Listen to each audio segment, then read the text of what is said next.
ఎప్పుడైనా కానీ చనిపోతే శవం దగ్గరికి వెళ్ళాలి తప్పనిసరిగా. చావుకి వెళ్ళాలండి. పెళ్ళికి వెళ్ళకపోయినా చావుకి వెళ్ళండి. ఎందుకంటే మన చావునిలాగా మనం చూసుకోలేం కదా. అందుకే కదా ప్రసంగి గారు కూడా అంటారు కదా, విందు జరుగుతున్న ఇంటికి వెళ్ళుట కంటే ప్రలాపించుచున్న ఇంటికి వెళ్ళుట మేలు. మేలేంటి? మేలేంటండి? మనమైతే ఎలా రాస్తామో తెలుసా అండి? ప్రలాపించుచున్న వారి ఇంటికి వెళ్ళుట కంటే విందు జరుగుతున్న వారి ఇంటికి వెళ్ళుట మేలు అని రాస్తాం మనమైతే. ఎందుకు? విందు జరుగుతున్న వాళ్ళ ఇంటికి వెళ్ళిపోతే విందు ఉంటుంది, భోజనం ఉంటుంది. ప్రలాపిస్తున్న వారి ఇంటికి వెళ్ళిపోతే ఏముంటుంది? ఏముండదు.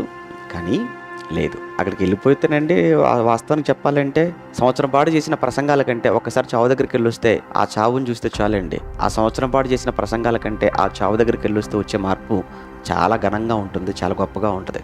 చావు దగ్గరికి వెళ్ళొచ్చాక చూడండి, మనిషి మాటలన్నీ వేరుగా ఉంటాయి.